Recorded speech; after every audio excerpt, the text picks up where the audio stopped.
Thank you, President. Good evening, friends. It's really a very proud privilege for me to introduce such an illustrious person to our club members. Frankly, till almost 4 months back, I didn't know Shail, as he's like to be called. It was a chance meeting at Anand Deshpande, chairman of Persistence Office, where I met him, and I was really super impressed with his enthusiasm and work ethic, amongst many other strong points, that I requested the program committee and the president, and I'm grateful to them for accepting him as a speaker today. So, as you all know, he is the founder and president of Nalanda 2.0, the author of Building Golden India, How to Unleash India's Vast Potential and Transform its Higher Education System. I think in addition to receiving international acclaim from academic and business leaders, in 2017, a Nobel laureate presented this book to our own Prime Minister Narendra Modi. Well, prior to writing this book, Shail was an administrator at two world-class uh, multidisciplinary research universities, the University of California at Berkeley and University of California at San Diego, both of which are in the top 20 rankings, global rankings, number 5 and number 18. And before that, he was co-founder and CEO of two startups, executive in several Fortune 500 and Silicon Valley high technology companies. He's been an alumni leader since 91. He was president of the IIT Foundation and co-founder of the Pan IIT alumni movement in the US. And he's got a distinguished service award from IIT Kharagpur. Well, he's given talks on higher education system at institutions like Stanford, Berkeley, Princeton, IIT Delhi, Gandhinagar, IIM Calcutta, and spoken at many, many important conferences all over the world. He has an MBA from Kelly School of Business, Indiana, and a BTech from IIT Kharagpur. So he's a yoga and Vipassana practitioner, enjoys reading books, traveling, and meeting people. Currently living in Fremont in Silicon Valley with his wife and two children. And now some fun facts about Shail. So he has very strong Pune roots. You'll be surprised, he was born in Khadagwasla in Pune and completed his 12th from Kendriya Vidyalaya, Khadki in Pune. And then after that, he went to Kharagpur. So, all these places start with Kha, whether it's Khadagwasla, Khadki, or Kharagpur. So, this is really something which, I'm sorry, reminds me of a PJ, which I hope you'll tolerate, that Khadak Singh ke khadakte khidkiyan. So if you all remember from long time back. So welcome home, Shail. The floor is all yours. Thank you so much for coming today. And we are all proud and privileged to have you with us. Over to you, Shail.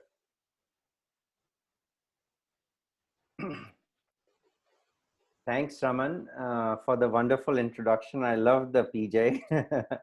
It's been a long time since I saw that. First of all, I wanted to share that it's an honor and privilege to be invited to speak with Rotarians. First of all, I'd like to thank the Rotary Club of Pune Central and its leadership for inviting me here, especially President Janein and Rotarians Narayan Bhau, Ajay, Ramesh, and Ashish. I also want to thank again Raman for connecting us all and making this happen.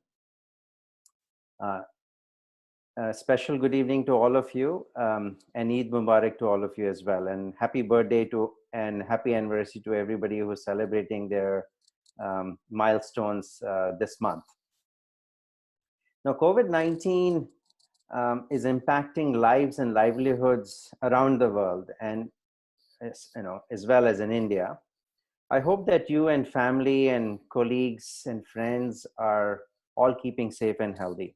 It's really challenging times for all of us.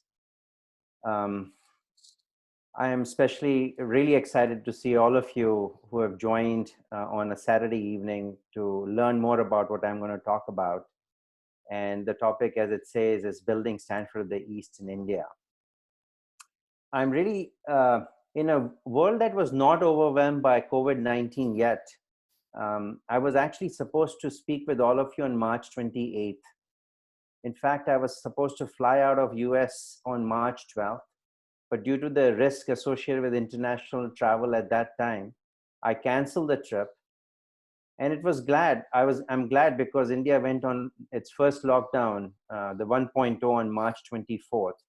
I may have been stuck in Pune, by the way, if I had continued on this journey. So I'm glad we have gotten together on Zoom, and I look forward to an opportunity to meet with you in person, hopefully in the near future. So what I'm going to share a little bit about my journey in a way that connects the dots in terms of what led me to this path from IIT Kharagpur to starting Nalanda 2.0 and this initiative. I want to share very briefly what we are doing in Nalanda 2.0, and then talk about why this matters, why building an institution of Stanford scale, scope, and level of excellence matters to India, and even in post-COVID-19 world, and how we can make it a reality. So that's really going to be the structure of my conversation. I think it's about 20-25 minutes, and I look forward to taking your questions after that.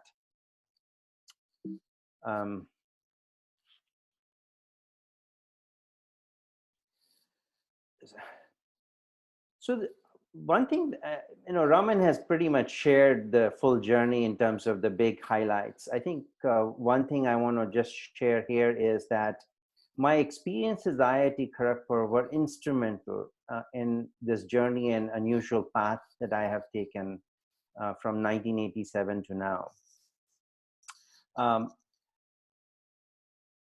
In fact, IIT Kharagpur were among my best 4 years. And when you talk to IITians, you probably get the same feedback consistently. And everything had to do with the peer group. We had an exceptional group of students, friends who were gifted and talented, not just in studies, but who were outstanding and exemplary in debates and sports and arts and debate, active social and cultural activities. And it was both a humbling experience to be at IIT, also challenging and very exciting. The memories and friendships from those times have actually been the only constant in this journey since 1983 when I joined IIT Kharagpur. However, academically, it was underwhelming. And without getting into the details, it sort of sowed a seed in my mind that as an elite institution in India, we could do so much better. And Raman knows a little bit about that experience when I shared with him and when we met in January of earlier this year.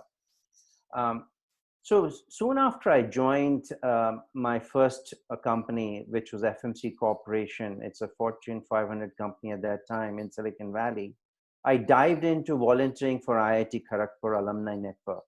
And at that time, it was a very narrowly focused motivation to do my part in making IIT Kharagpur better in academically and on a research front. The volunteer activity led me to increasing roles of responsibility.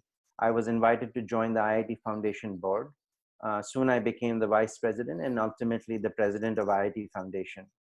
During this journey, we raised a fair amount of money for IIT Kharagpur. And while the money did well in terms of what we intended it for to do, I felt the core systemic issues we couldn't address. So in around 1999, 2000 timeframe, I thought if alumni of all IITs got together, perhaps we would have a better chance of addressing those issues. So I got together with alumni leaders of, at that time, 6 IITs, including IIT Kharagpur. And we started a Pan-IIT alumni movement. So together we co-founded that alumni movement. I'm really pleased to note that that movement we started has now become a Pan-IIT global organization. In 2006, after 15 years of volunteering for both IIT Kharagpur and Pan-IIT organizations and alumni movements, I realized that higher education was my passion. So I made a very unusual decision of leaving my corporate and startup career, and I joined UC Berkeley. I was there for 5 years and then for a year at UC San Diego. So during these 6 years of experience, I had the unique opportunity to work with the university leadership in both these institutions, faculty members from across the university, as well as students. And I was actually really struck by the faculty and deans and university leadership's commitment to student learning outcomes, conducting research, and making an impact on the society and nation.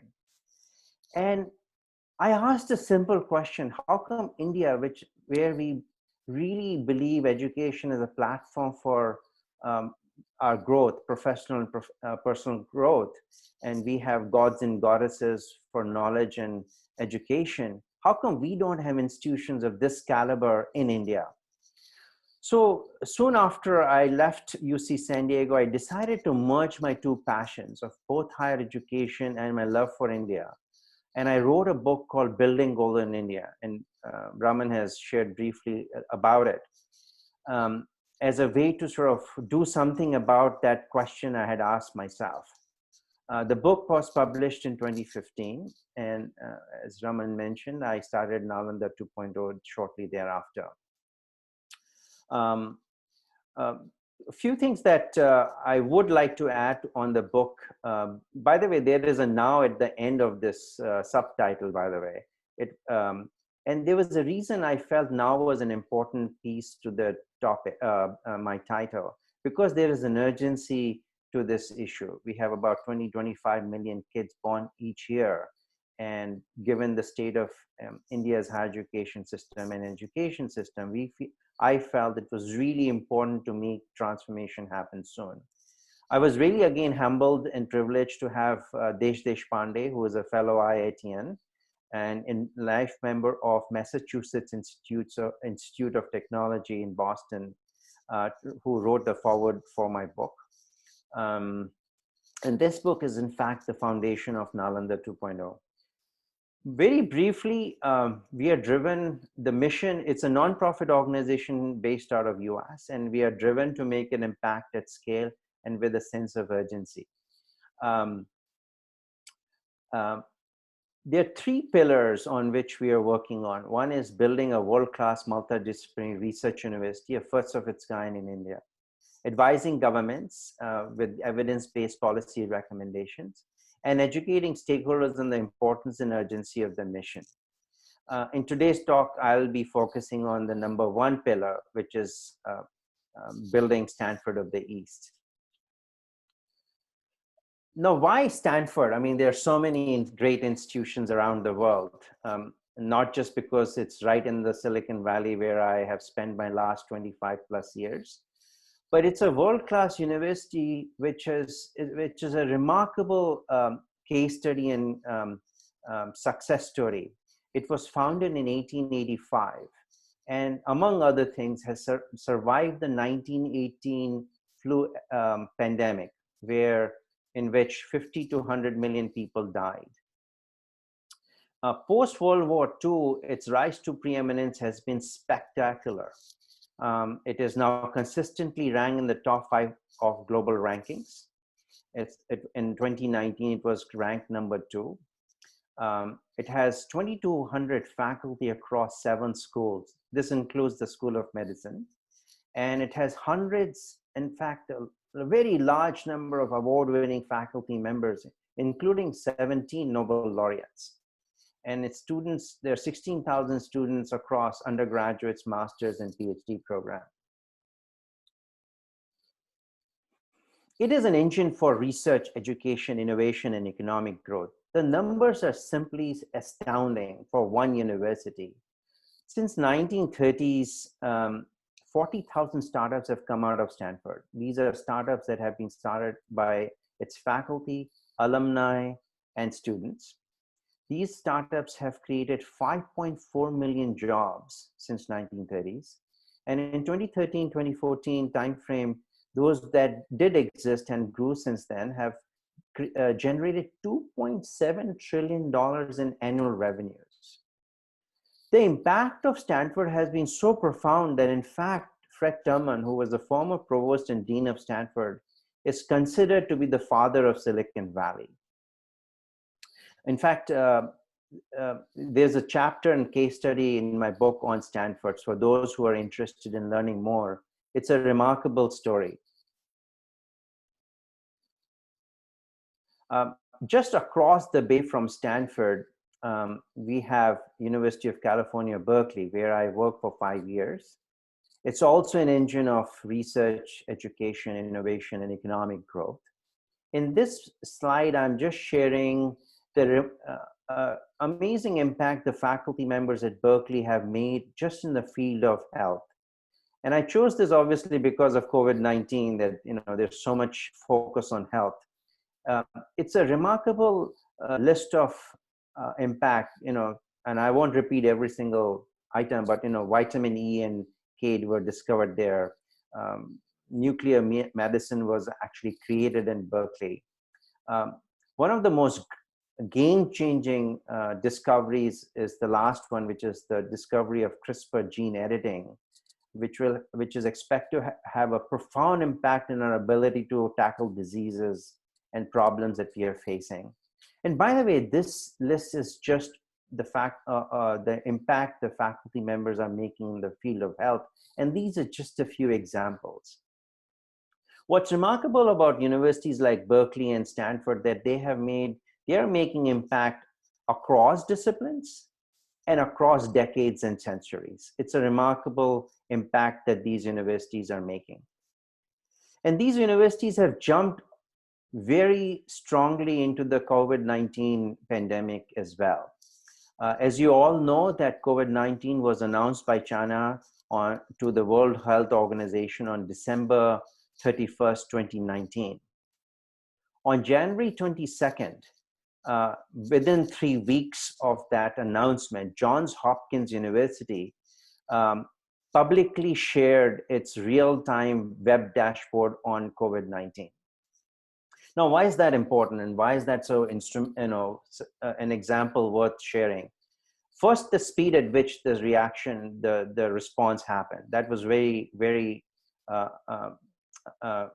remarkable.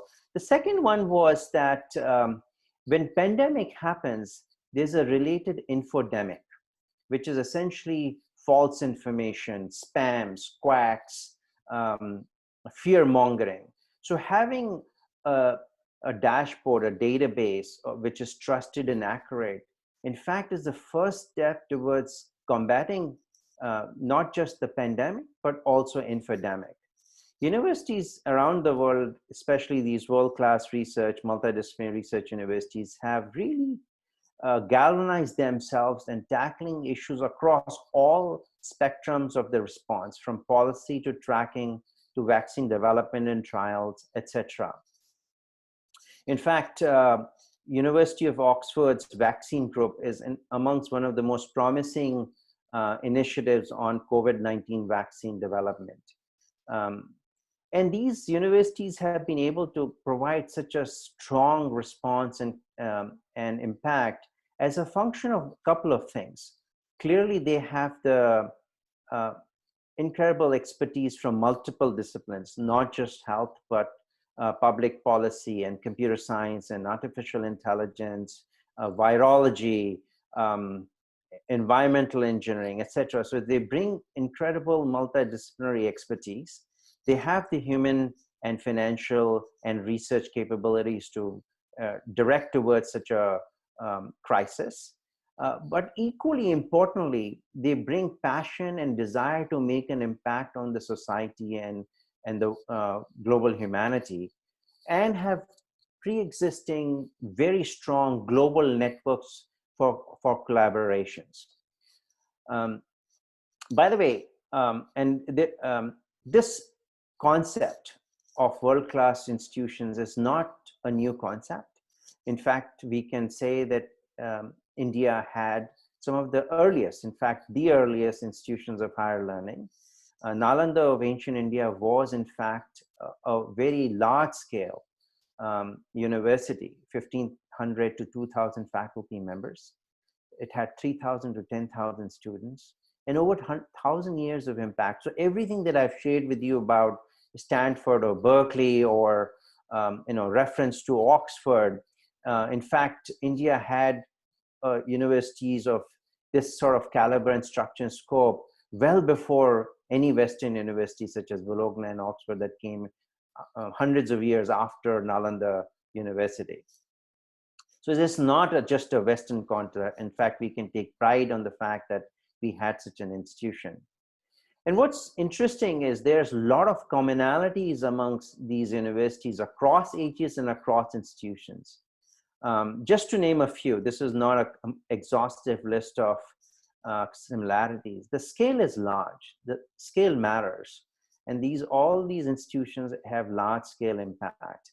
Their scope is broad. They're not siloed institutions. They tend to be multidisciplinary. They bring expertise from various disciplines. Obviously, the level of excellence is high. Their stakeholder engagement with industry, the society, the community is very high. And then, of course, the culture, it's a very large topic, but meritocracy stands out. And of course, the impact is significant, as examples that I've shared with you from Stanford, UC Berkeley, and even with COVID-19. However, India severely lacks in these world-class research universities. In the top 500 of global rankings, US had 137. This was last year. China had 58. South Korea, which has a population equivalent to Andhra Pradesh, has 11. Singapore, which has a fraction of India's size, has 2, and India has just 1. This is ISC Bangalore. As they say, nothing is stronger than an idea whose time has come. To address this challenge and opportunity, an exceptional group of 23 leaders came together in early 2018. And Nalanda 2.0 was instrumental in bringing this group together. We are calling this initiative the University of the Future in India. It is a placeholder name. We haven't finalized the name. But this placeholder name had a purpose and a meaning behind it. We believe that it is really important to think about what's really going to be instrumental and critical for India for its future. And our goal is quite lofty and ambitious. We want to build a multidisciplinary research university that by 2050 is in the top 25 of global university rankings, and whose alumni have won global recognitions such as the Nobel Prize in Turing Award. The rankings, in some ways, is not what we are, in some ways, is a byproduct of the impact that we want this university to make. But it's an easy one to measure because then everybody is, measuring. It's an easy outcome to measure, but really the impact we want to make is on the society and industry and all the stakeholders. Now, this group is a who's who of thought leaders. This group, and I won't speak about any one in particular, it's a lot of familiar faces and names. These are thought leaders from industry, academia, and entrepreneurship, and government, by the way, and some who have also straddled both academia and industry. This group brings insights and experience from various disciplines, and they come from various geographies. India, of course, UAE, Singapore, and the US.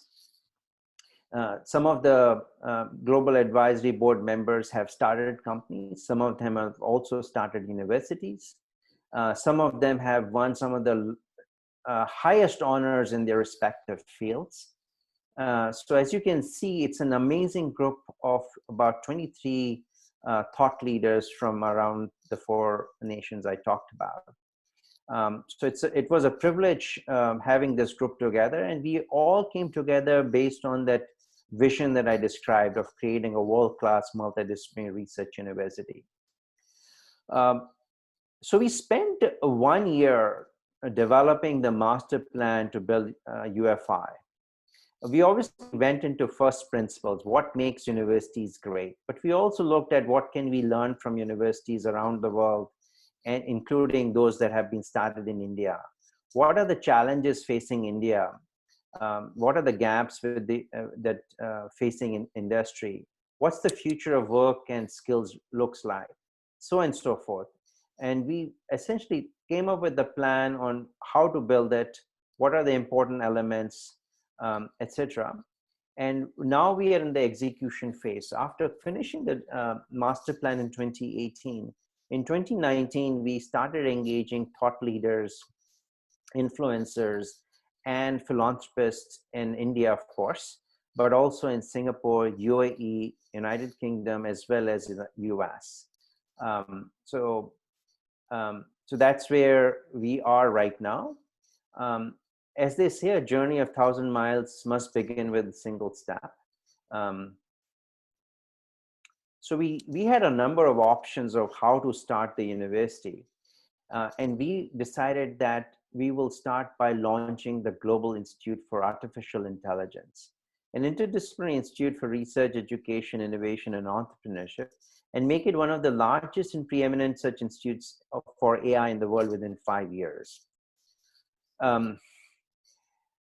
AI is, in fact, attracting significant capital and talent around the world, whether it's universities, existing institutions have created a lot of initiatives focused on AI, such as Stanford's Human-Centered AI, MIT's College of Computing, and so on and so forth. Industry, of course, is pouring billions of dollars in AI, and these are the big six that are Google, Amazon, etc., the big six who are investing significantly in AI. And there are also nonprofits that are investing in AI. In fact, AI-enabled economy is considered to be the future. According to a PwC report that came out in 2018, global GDP could be 14% higher as a function of AI. Unfortunately for India, China and US are expected to capture at least over 70% of that additional economic wealth created. But we believe there's significant headroom available for research, innovation, education, startups, and economic impact. And India cannot afford to be left behind in this AI-enabled fourth industrial revolution. So we believe by creating the Global Institute for AI, we would provide an important institutional capability at scale to make an impact.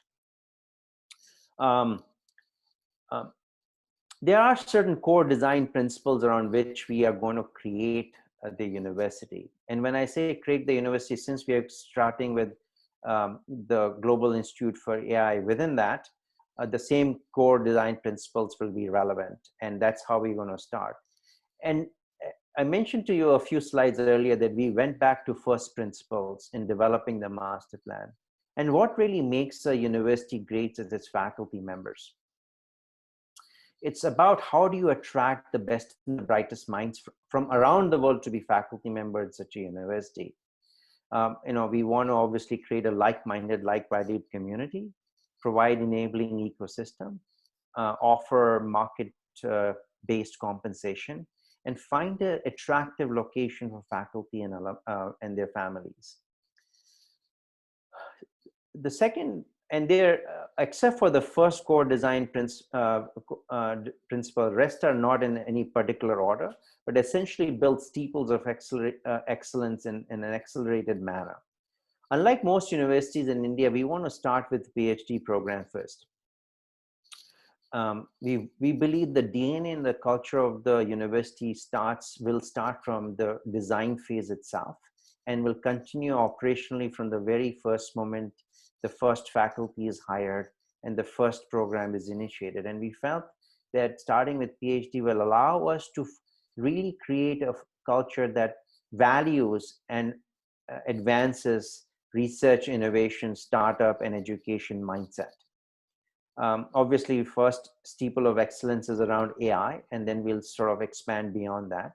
And once we reach a critical mass of faculty within a couple of years, we will initiate the master's and undergraduate program.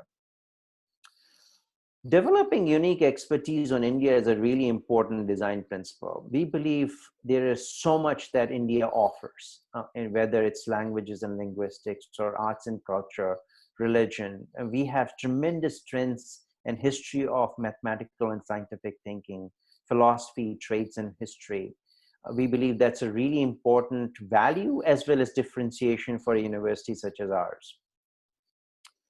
COVID-19 obviously exposed India's challenges around health. There's a capacity issue, there's a capability issue, and there's a whole range of, and this is a topic in itself, but we want the university to solve problems that matter to the society and industry.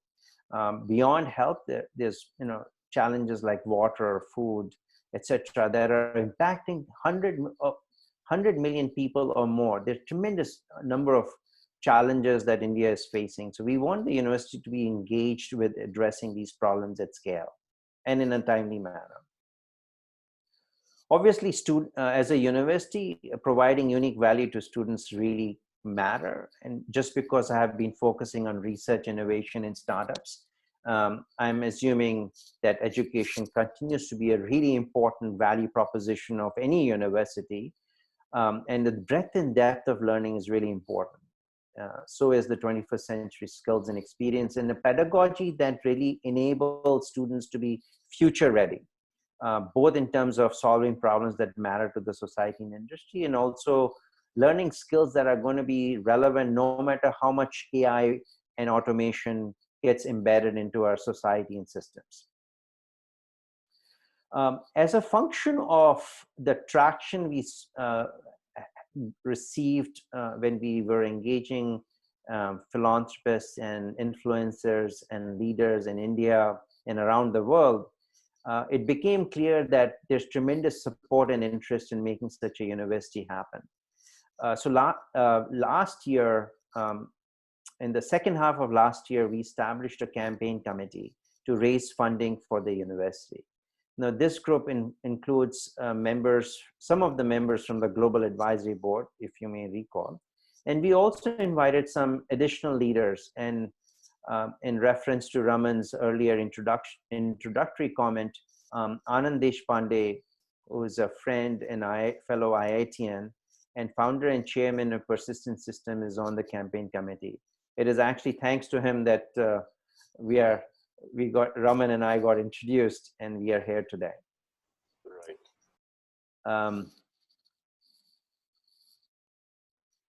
And the campaign committee, the new members, aside from the Global Advisory Board, bring tremendous industry and startup expertise.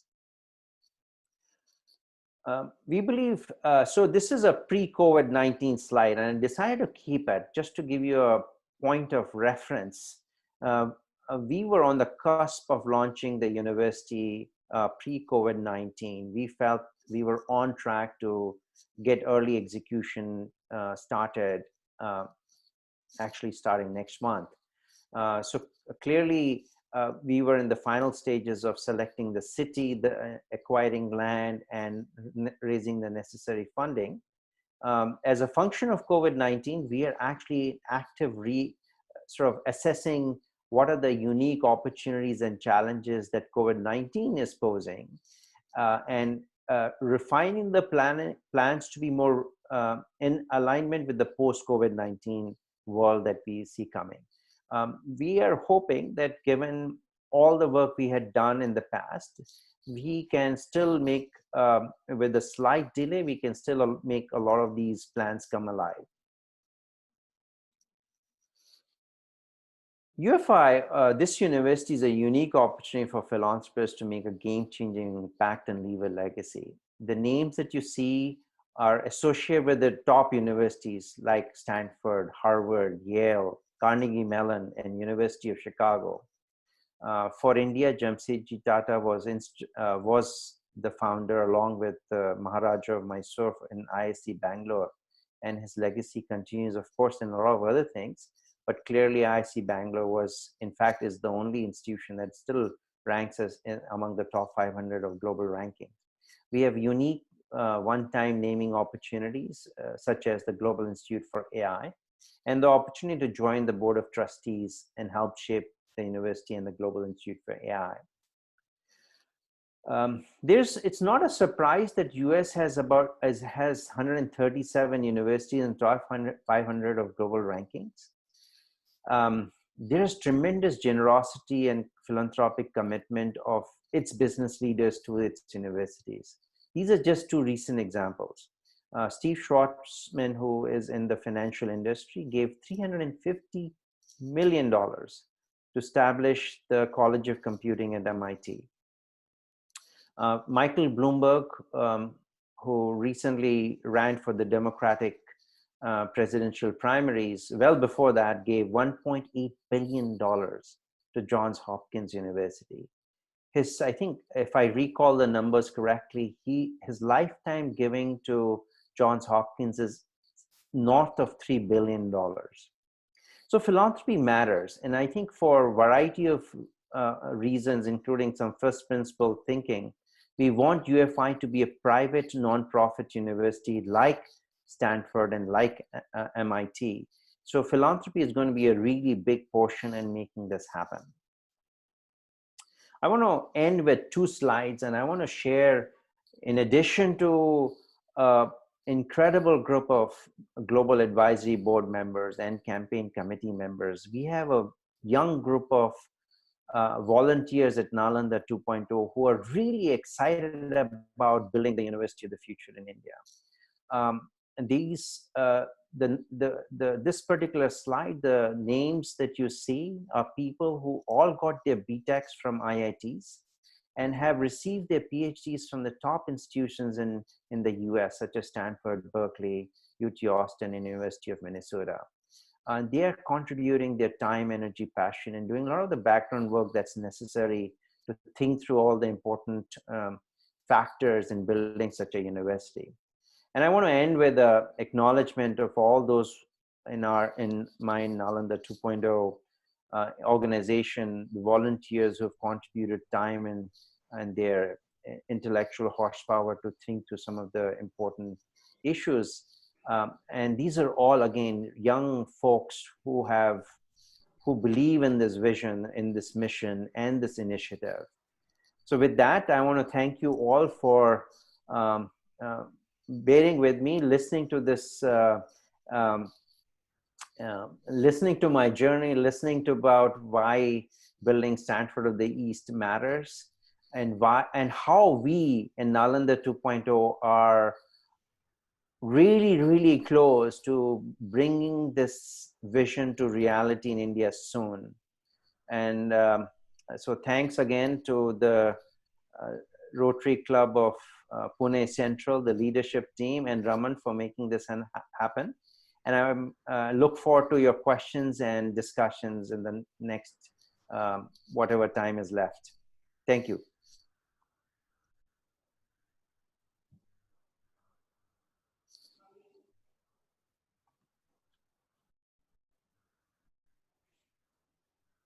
Yeah, Ashish, go ahead. Do you have any questions already received from the Absolutely. members? It was Okay. a pleasure, Shail, to be here, and really it is a quite encouraging and gives a lot of hopes to see this kind of plans coming and putting together. The first question is a buddy question: which hall in Kharagpur? From one of the So there's an IIT Kharagpur alum here? yeah. Anil Gupta is the IIT Kharagpur alum. He asked a question which. Okay. Well, that's a good one. I was in RK Hall. Okay. And fun fact for Anil, I was president of RK Hall in my final year. So, RK Hall is special, and so is IIT Kharagpur. Okay, great. So the first question is from Arun Shroff. Have you narrowed down on the location? So we have actually, it's a very good, important question. As you saw in one of my slides, location actually is a very critical decision, because attracting faculty is also about making the choice of location matters. Not only what we can offer within the university, but the ecosystem around the university matters. So for instance, jobs for spouses, schools and hospitals for kids, etc. So we actually have spent a lot of time thinking about location. In fact, we have done, if not 2 or 3 rounds of analysis on about 20 cities in India. And we have shortlisted several of them. In fact, Raman knows this from our last conversation. We are actively looking at Bangalore, Hyderabad, Pune, Mumbai corridor, and a few other cities. And I think we were very close to actually securing the land prior to COVID-19. So that is sort of right now a little bit on hold. But yeah, those are some of the names that we are looking at. Great. The next question is from Ajay Dubey. India has many good universities till independence. Calcutta, Mumbai, Madras, BHU. After independence, I feel that they have become den of political parties. There is too much union baji and little studies. There is some form of student representation is on universities, but nothing like India. How do we reverse that, and how do we revive some of these universities? Yeah, no, so this is a topic or question where we can spend all our time. It is a complex situation, complex problem. In fact, one of the reasons I wrote the book is I wanted to really understand that question myself. Because you're right, Allahabad University was in fact very well renowned before, Presidency College or Calcutta University. It's a complex problem for sure. And I think one of the reasons we chose to go with the new university, so we had two paths, by the way. And my volunteer work for 15 years was really about what can I do with existing institution. And in fact, of course, I'm from IIT, so I want to do my part for improving IITs. And I realized there's some structural issues that are facing existing institutions. I think some of the points that you raised in the question itself are really relevant. I think there's been a depoliticization of institutions in India. And I think transforming existing institutions is a really complex problem that will require a change of mindset across levels, not just in the institution itself, but across the leadership of the country and the states. And I think, as I said, it's a really complex question.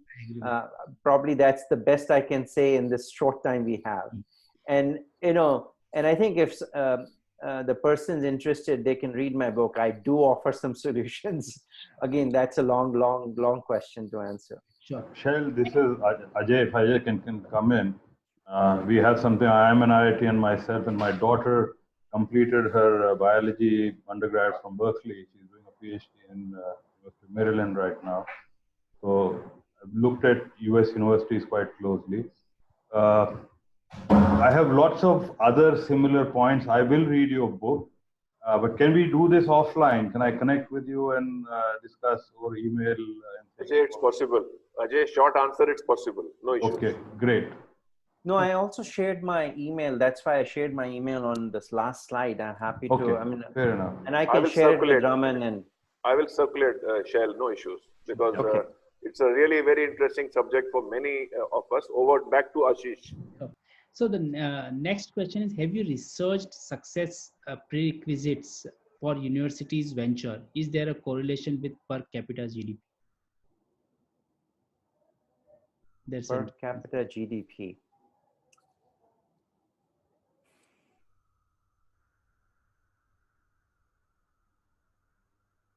I would say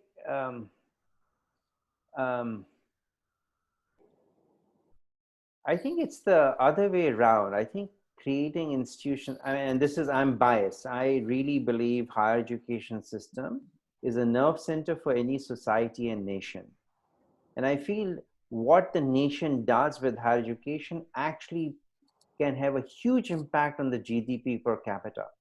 In fact, one of the reasons I have chosen to focus on Stanford as an example for India is in fact its impact on the economic engine for the nation itself.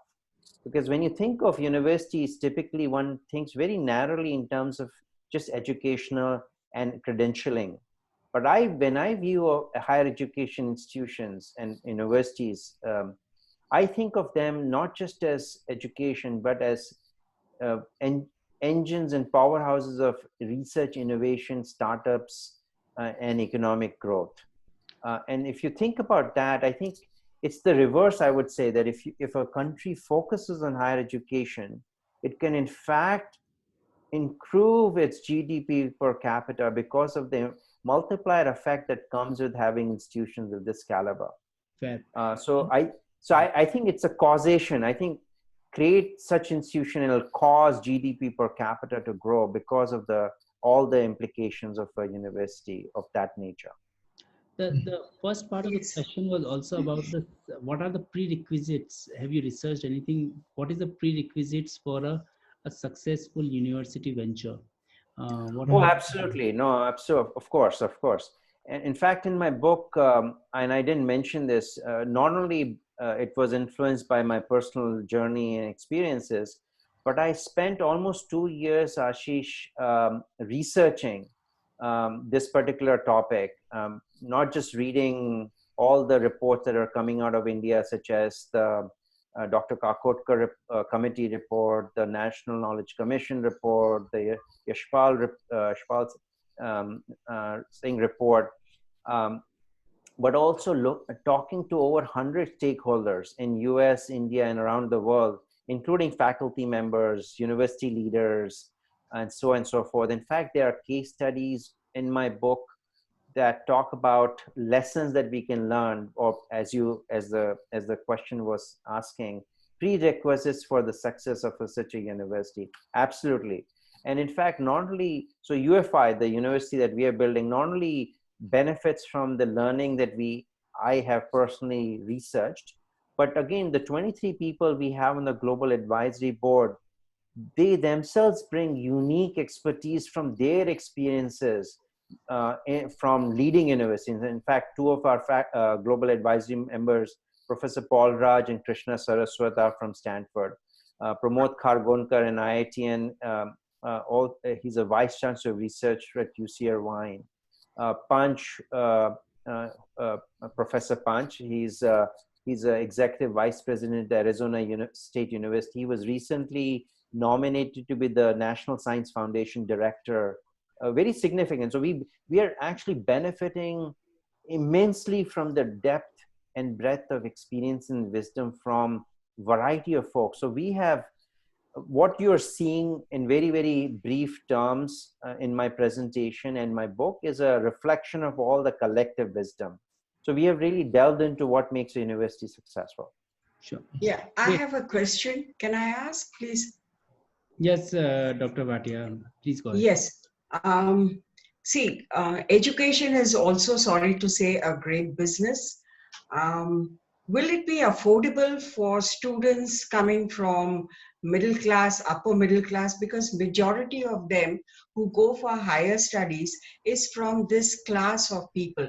Will it be affordable? And what about the job guarantees, placements?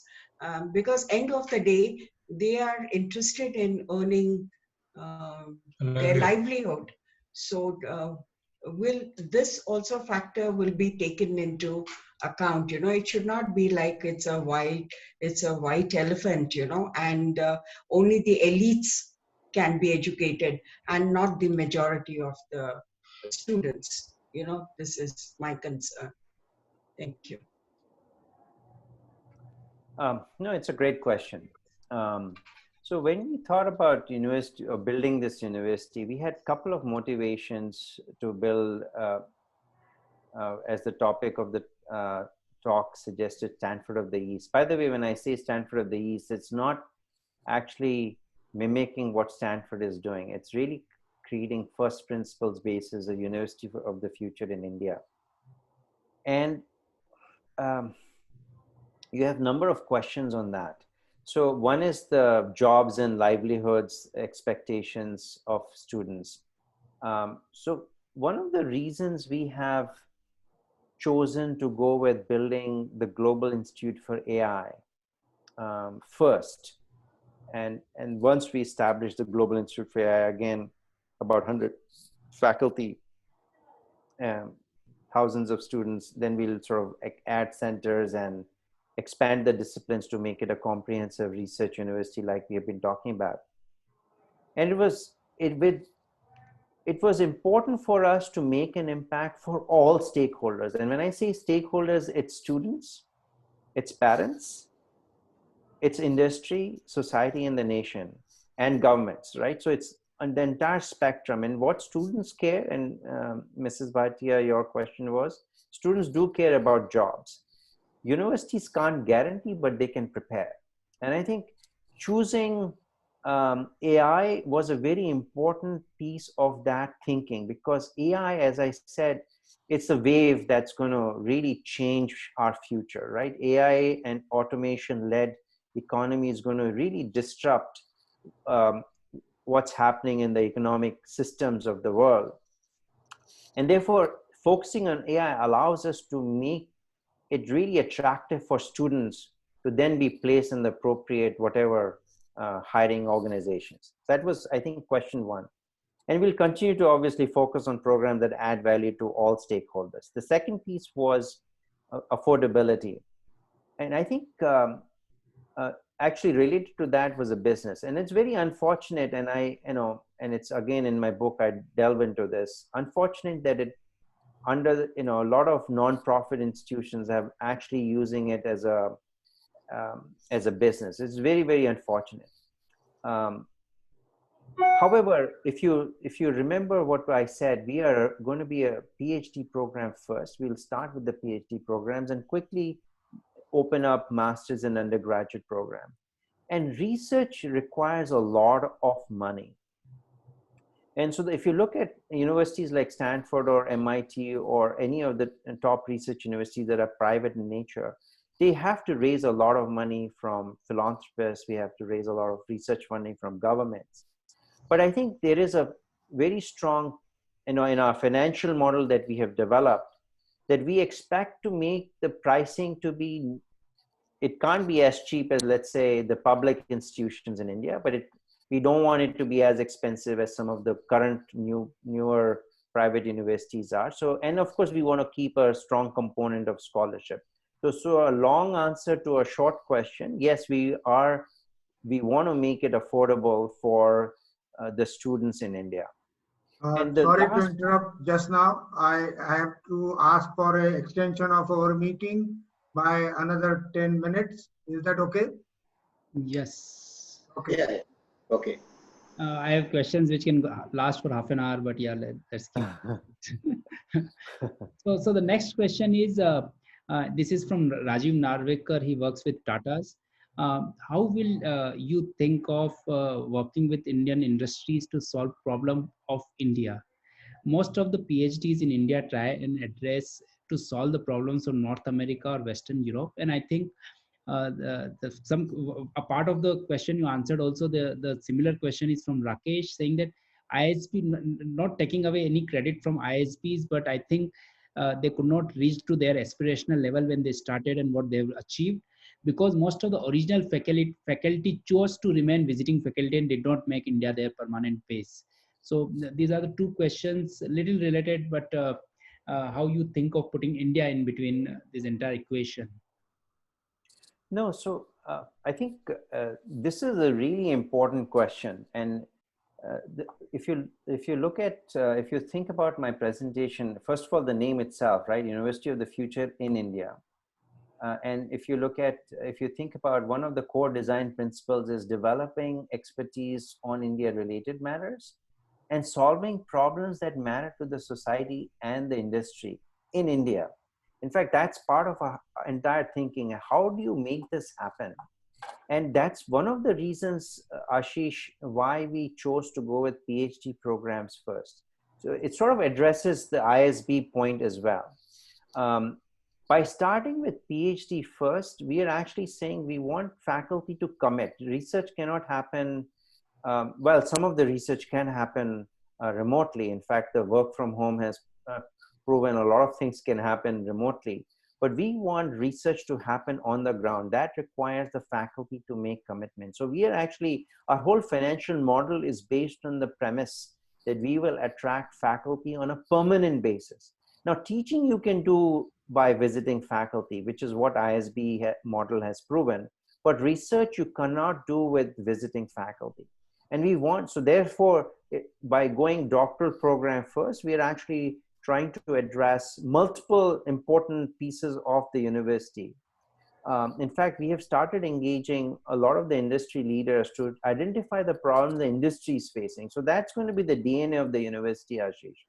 Engaging with the with industry and government and society stakeholders right from get-go is going to be critical in sort of for not just for the impact we want to make, but also making sure we are relevant to what's happening in the country.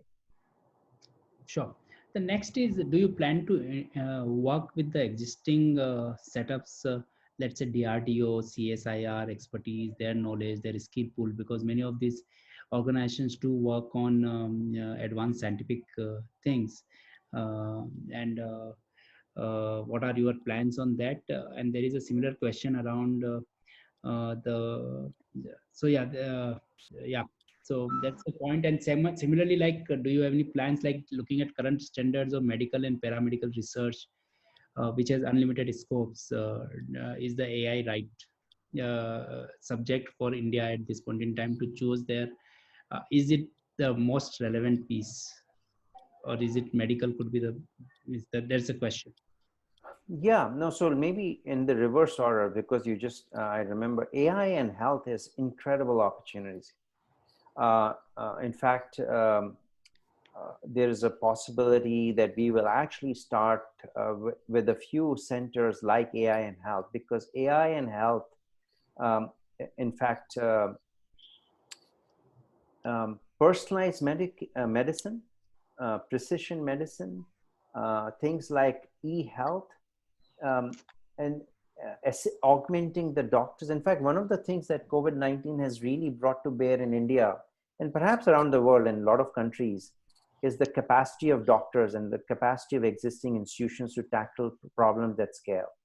And AI augmenting the existing capability with AI would actually accelerate the capacity building and can really help scale the health giving to the masses. So I think AI in health actually offers a very compelling opportunity, especially post-COVID-19 world.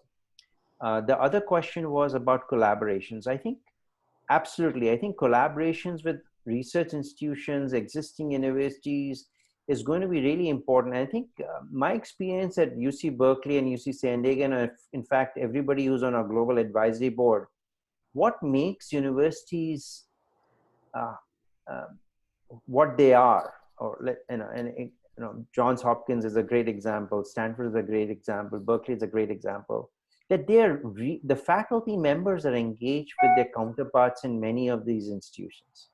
And by the way, these collaborations work really well, not necessarily at the institution to institution level, but the faculty to faculty level, because that's where the research is happening.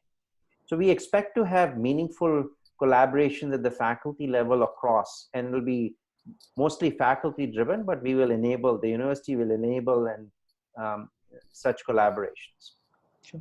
The other question is a little bit of, means like there are again two questions which I'll try to merge. The first is, aren't the US universities also get influenced by the political parties out there? And the second question comes in that, do you think that the regulatory bodies in India and the political thing will ever allow such excellence and not stifle autonomy and allow you to follow your course? And how you thought about handling these pieces? Two separate questions, yeah. So I think institutions in US, by and large, have remained apolitical, right? I mean, yes, some faculty members may have a leaning towards one way or other, but if you look at the institution, they are apolitical, whether it's, in the US, whether a Democrat president or a Republican president, the institutions have survived and thrived throughout the course of history of US. I think by and large, there has been a strong commitment of both administration or both parties to science and technology and science and engineering and funding for research. In fact, one of the things that's very distinctive, and I think that's a weakness in India right now, is the research funding that the universities in the US benefit from is large part coming from the government grants. So if you think about a typical financial model for a university in US, 1/3 is approximately, and these are approximate numbers for institutions, 1/3 is about student fees, 1/3 is about philanthropic funding from various sources, and 1/3 is about actually government grants for research. That's a pretty big commitment that governments of both parties have made, irrespective of who is leading the government, to fund university research. So that's, I think, that's question one. The other question that you had asked for was more regulatory. I think, pardon? And regulatory in India, basically, whether allowed that kind of freedom and autonomy. So I think if you, one is a wish that a 21st century India, and I hope COVID-19 makes that apparent, but 21st century India, what needs to really have 21st century mindset toward higher education, because it will take a different mindset and regulations and or lack thereof to sort of really propel India to a different place. Having said that, some things have changed on the positive direction. So for instance, I think the Institutes of Eminence that was announced, the silver lining in that is that there is an acknowledgement that lack of UGC, AICTE oversight is actually good for those Institutes of Eminence, because they have been given freedom from those institutions in a lot of ways. So I think there's a growing acknowledgement that autonomy matters. And it actually, in fact, another example is, I think maybe even Pune, College of Engineering Pune may be another example where it has become autonomous and it is seeing better outcomes as a function of that autonomy. I think Presidency College in Calcutta is another example where they're seeing positive impact of autonomy. So I think recently there has been an acknowledgement that autonomy matters. And I think creating institutions of excellence like the ones we are proposing, I think, and that's why I said, we met with leaders in India. There's a tremendous support for institution. And by proving that we can make this happen, that we can get, in fact, the best and the brightest faculty members to come and be faculty members in our institution, I think that will, in fact, also create positive change. So we are very hopeful about that. Ashish, one last question, please. So we are running out of time. One last question. So no more questions. There are two suggestions. The first is that we are pretty sure you must have reached out to the CA, because in India, the CSR money is available for this kind of programs.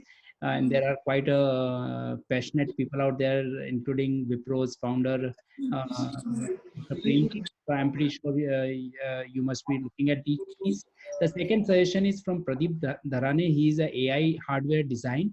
He is asking, can he contribute in any ways to this novel plan? We will request Pradeep to write to you, and maybe it can be an offline chat for you. So these are the two of the things from us.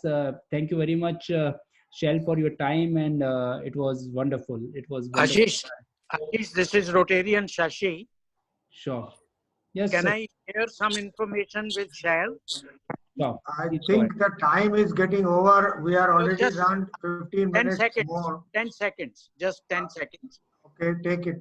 Sure. Yeah, Shail, this is Rotarian Shashi Talwar. You mentioned about RK Hall in IIT Kharagpur. I am also an alumni from IIT Kharagpur, and I have lived in RK Hall for 4 years. It might interest you to know that RK Hall was inaugurated in 1958 by Professor Satyan Bose of the famous Bose-Einstein theory. And I joined RK Hall in 58 and graduated in 62, just by way of information. No, nice to meet you. Nice to meet you. Thank you, Shashi. Thank you. I think if there are no more questions, and if there are questions, Shail has given his email ID.